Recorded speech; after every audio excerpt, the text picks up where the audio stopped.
So hello, welcome to a very windy Tullaghoge Fort. I am Ruadh Butler and this is my uh, assistant for the day, cameraman Blitz. Say hello. Right, so he's going to go and take some footage while we do some shots of this incredibly old site, which you may just be able to see at the top of the hill, and it is called Tullaghoge Fort or Tullaghoge Fort, which means the Hill of the Young or the Hill of the Warriors. Where are we? We are just outside the town of Cookstown in the centre of Northern Ireland in County Tyrone, and Jamie is here on holidays. Are you enjoying your holiday? Yeah. Good stuff. He's from Derbyshire, so he'll be doing this. This is the first time I've ever been in a video of you guys watching YouTube, so I'm excited. Excellent. So we're going to talk a little bit about this. We'll go on. So this is the car park at the bottom of the hill. Wait. And to our left is the Killymoon River, which is what is going to be the main part of our story to start off. Because down here a few years ago, they did archaeological excavation. And the excavation was found ancient features, which is probably how this site was first inhabited. You just look on the other side of this, you can maybe even hear the tinkling of the river on the far side. And they found Neolithic and Mesolithic features down here, including up here, just right up ahead, a kiln from around 5600 BC, which is incredibly interesting. So we're just going to show you the name of this place. There it is. You can see it the wrong way around. In the old days, we used to have down here a rather large, or very small, very dangerous car park. So they put this new one in to open up the site. You can see if there are more people coming behind us. And I'm going to go up here and talk a little bit more about Tullyhogue. Okay, so we are at the bottom of the hill to the Tullaghoge Fort. Those trees at the top of the brow of the hill is where the fort is, the ancient dun. And we should say that this is best known as the hill of the O'Neill family, but the O'Neills didn't arrive here until the 10th or 11th century. They originate over in Donegal in the Inauguration, which is a peninsula at the top of Donegal. And they came here and basically invaded this area and took over from a tribe called the O'Turtre, who would have been here from, oh goodness knows from how long, but from several thousand years before that, presumably. The O'Neills obviously became the major force in this area. They take their name from an ancient sort of semi-mythological person called Niall of the Nine Hostages. And they called this place they took the name, the Kennel Owen, so the people of Owen, because they were descended from another famous person called Owen. And they gave the name of Owen to this land, which became Tyrone, the land of Owen. So yes, by the first mention of the Tullaghoge Fort, which is here, obviously the O'Neills were mentioned throughout the annals, but the first mention of the Tullaghoge Fort was in the 10th century. At that stage, the O'Neill were simply the lords of the western half of what is now Ulster, whereas the other half was controlled by a tribe called the Uala, who give their name to modern province of Ulster, and the main branch of that was the MacDunleavys. In the 10th century, the O'Neills perpetrated something of a crime against the hill of Crewe, or Crewe Hill, just outside Lisburn, which was the inauguration site of the Ruadh dynasties, which was basically the equivalent of Tullaghoge Fort, but in the west, in the east. And this was eventually a peace was brokered between the two families, but 100 years later, in 1111, the MacDunleavys invaded and took over Tullaghoge Fort and ravaged it in revenge for the earlier desecration of their inauguration site. what happened was they tore down some holy trees and really just ravaged the place, presumably probably to spoil the wells, which are the two on top of the hill here. And yes, we'll make our way up to towards the site again. Okay, so the first documentary evidence for the Hill of the Neil, as we said, was the inauguration in 1432 of Brian Óg O'Neill, Brian the Younger O'Neill. And he was here at the Hill of the Neil, and he would have been inaugurated at the top, oh, if I can turn the camera correctly, just up here. And we're going to be able to see what that would have looked like. Because of the importance, what we know about the inauguration site itself was that there was some sort of flagstone of the kings, and that was where the kings of the O'Neill would have been actually inaugurated. And because it was such an important ceremonial site, they would have had to put a guardian over this site here, which is, I'll switch around as well to show you just the view behind me, all the way to the Sperrin Mountains. This is over Cookstown towards the Sperrin Mountains in the north, and County Derry up there. This is County Tyrone. Yes, as I say, this was an important site for the O'Neills. Although they did not live here, they lived away to the south of here in the Hill of the O'Neill, which I can post a video of that too, in Dungannon, and that was their major fort. This place was put into the guardianship of a family called the O'Hagans, who were the hereditary lawyers or brehons of this part of the world, the O'Hagan family. And there are still O'Hagans living here. There's a bar in Dungannon which they own.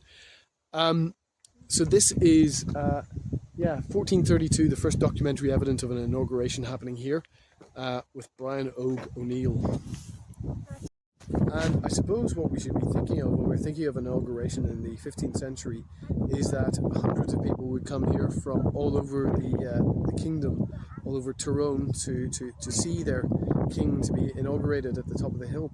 Now it is quite a climb, where it must be 200 meters above the river at the bottom of the hill to get up, and it's a drumlin, so it's pretty much circular, maybe a little bit shifting down this way over time, but it's quite a big climb, so there'll be potentially thousands of people here, and you can imagine tents and other residences here, temporary residences put here, so that people could come and see and meet the leading people of the day, and we'd be talking bishops, Christian bishops, as well as Gaelic chieftains from all the minor families of the O'Neill. The major ones would have included the Donnellys, who would have been the marshals for the O'Neills, the leaders of their forces, the O'Quinns, who would have been I think they were the hereditary poets, and then of course the O'Hagans, who were the guardians here, who were the hereditary brehons, and they would have been in charge of making sure that everything was done by the law. In addition to the Taoiseach, they would have appointed the Taoiseach, who would have been the next person in line to become the O'Neill, or the King of Tyrone. That would have been selected by the Derb Fina, the leading men of the tribe, who would have been all grandsons, sons, great-grandsons of a previous O'Neill. What we see here, etc., would have been other leading families, probably coming from as far away as Donegal, to see the inauguration of a powerful king, possibly even from the east, from the Ruadh and the Levies. Okay, so the O'Hagans were the hereditary brehons for the O'Neills, and were put in charge of Tullaghoge Fort as their guardians of Tullyhogue. And it developed into a more role within the inaugurations, in that they were given the hereditary right to perform the inauguration of each O'Neill, each new O'Neill. Now the inauguration rites, we don't really know how they went down, but we've seen pictures in maps from the 17th century and 16th century of O'Hagans and holding a shoe over the heads of the O'Neills as they are crowned. And it is believed that the O'Hagans were able to show that a new O'Neill had been crowned by slipping a shoe onto their foot as they were on the flagstone. And there are pictures of a sort of a throne situated over here, just below the fort itself, where the O'Neill probably appeared after being inaugurated on the great flagstone of the kings, before all the people. who might well have stayed on this field on the way up. This was heavily wooded in those maps, but there was a single path which led up with that line of just there on the hillside. And as you can see, this is all quite a distance from up here. We're only about halfway up the hill, doing some work at the top, and we are already feeling the gust of wind, seeing miles and miles of hills, and you can just imagine an O'Neill up here being crowned and seeing his entire domain stretched out before him, from the mountains to Loch Ness behind us, to the south to where the lands of Fermanagh and the enemies began. So this is the town of Cookstown, just directly to the north of Tullaghoge Fort. It's a plantation town. It was started in the early 1700s. It was destroyed in the 1640s and then rebuilt. And obviously this marks the end point of the Gaelic possession of this site. So we will come back to that. But there is Cookstown, my hometown. Lovely to see you on a sunny day. Are you feeling tired from walking up this hill? No, but my voice is feeling tired. Oh, really? Imagine you had to go up here with a big sword. I'm going to take the O'Neill's hill. On the O'Neills, you fought your way through hundreds of O'Neills with their spears and their axes and their swords, and you're already tired. You've got to this point, you're going, I've been swinging a sword all day.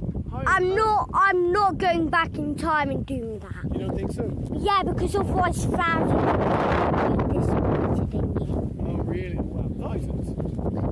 Seen at Doris O'Neill, Shame the Proud, ruled from 1559 to 1567, and visited Queen Elizabeth Iron Royal Court in 1562. Throughout his life, he's clashed with the Scottish MacDonalds in Antrim and ultimately died in their hands. Okay, so now I'm going to let you record. Yes, we'll let this chap go past with this noisy machine. And then I'll let you record. Let's go.